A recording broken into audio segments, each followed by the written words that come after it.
We got a great show. We got Adam Carroll helping us help you shred debt. Hello, darlings. And now it's time for your favorite part of the show, our Stacking Benjamin's headlines. Our headline today comes to us from USA Today. And here's a statistic, OG. To cope with record inflation, Americans have opened up a record number of credit cards. What could possibly go wrong there? Lots of points. I'm trying to glass half full. New year, new me. Glass half full. I'm going to get points that equal maybe 2 or 3% of my purchases while paying 24% interest. That's not bad. I've seen credit cards up to 29 right now. Could you? Yeah, it's just ugly. We spoke with Adam Carroll about this recently on Fireside. In 2023, we're going to try to do more of these interviews live. So if you want to hang out with us while we interview people live, and you can also ask your questions, download our welcome guide to the show, stackingbenjamins.com/welcome. This one we did on Fireside during the holiday season. Adam Carroll created a documentary a few years ago talking about the student loan crisis, which clearly is solved now. We definitely found out that his documentary took care of that. But it's called Broke, Busted, and Disgusted. He also has one of the top TEDx talks with over 3 million people watching him play Monopoly with real money with his kids, which I think is just amazing. Just such a great idea. Now he is worried about shredding debt. And I asked him about this headline recently, OG. I don't think this is sustainable. Do you agree, Adam?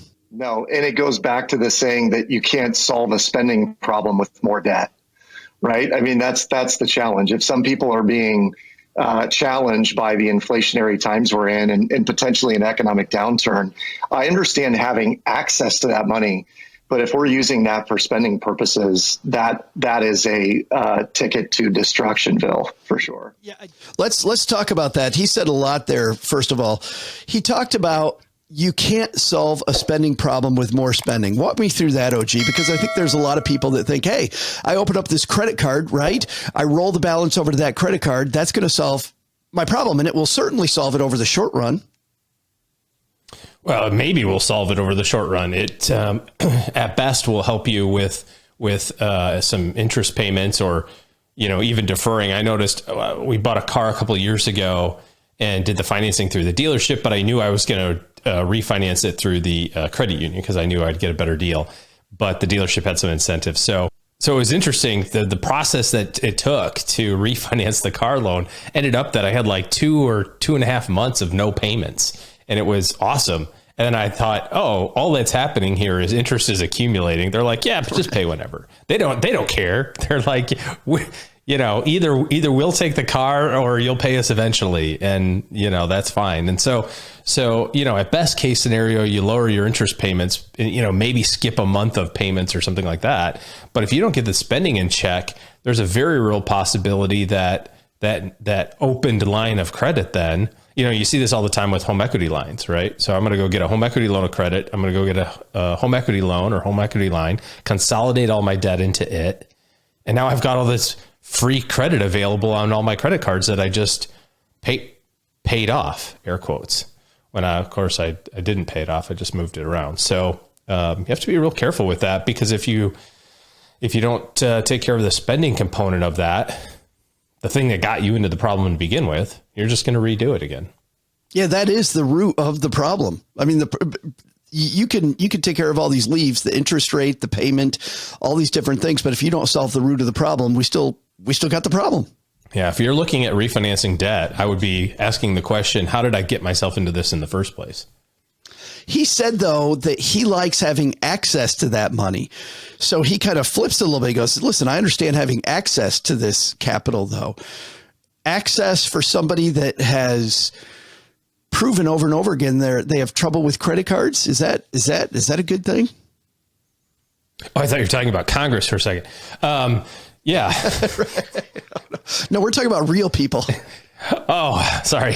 I was like, it's like unlimited checkbook. I just spend whatever I want. No accountability.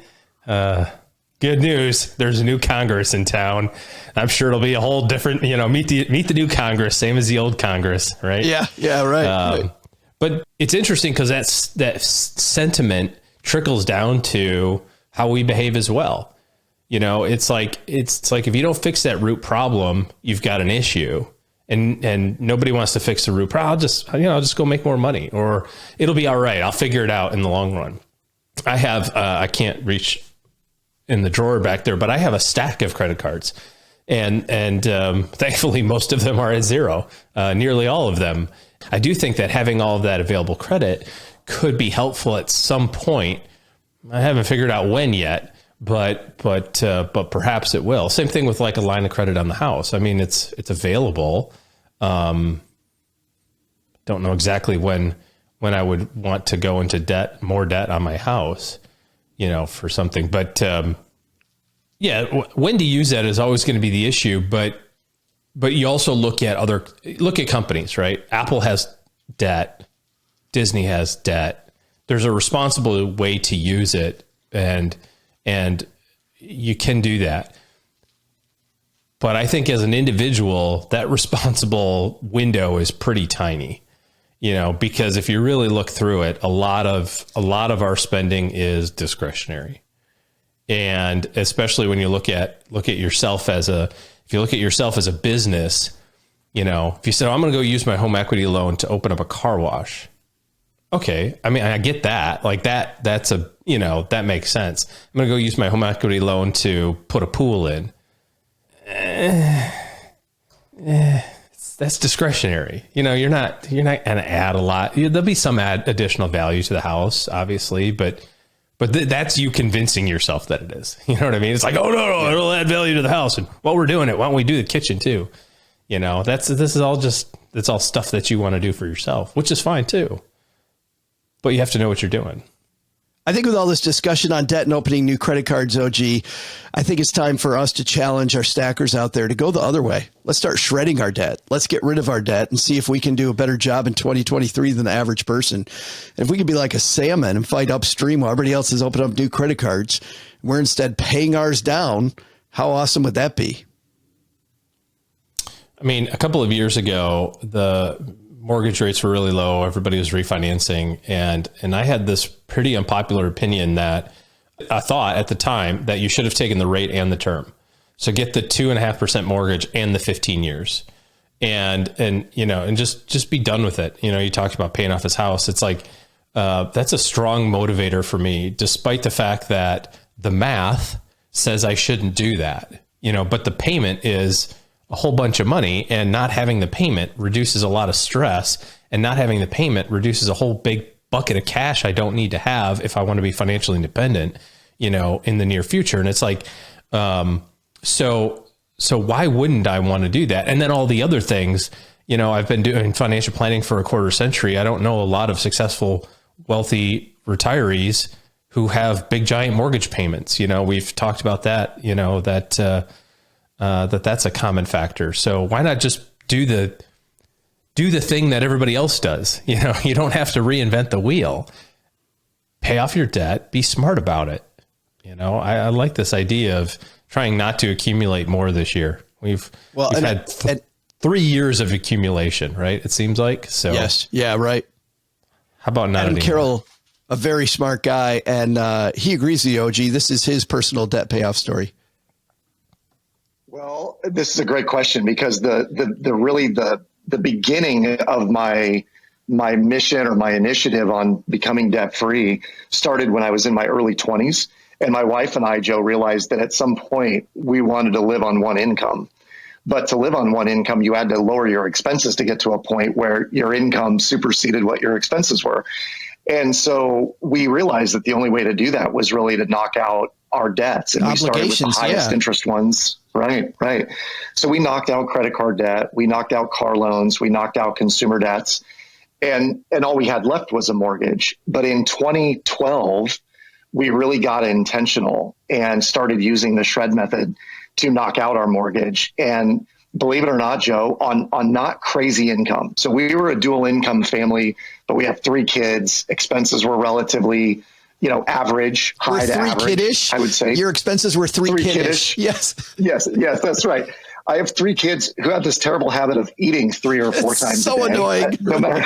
No matter how I try to stop them. But in 2012, when we decided to do it, 3 years and 8 months later, we were mortgage free. So in, what was that, 36, 44 months, we had no mortgage, and we had an extra $2,000, $2,100 a month in discretionary income, and all the equity sitting in our property that wasn't accruing interest, amortized interest. Bam. And the professors out there will tell you that that's suboptimal, OG. But listen to what he said. He started with the end in mind. He began with the goal. I wanted to be able to live on one income. That was what it took, really, was to get, and I love him talking about being intentional. We wanted to live on one income, and we thought, how do we get there? And once he started with that goal, it didn't begin with pay off the mortgage at all. It began with, I want to be able to live on one income. And then the debt strategy came from there. Yeah, and he could have solved that a different way, right? He could have said, I'll go move to a smaller house.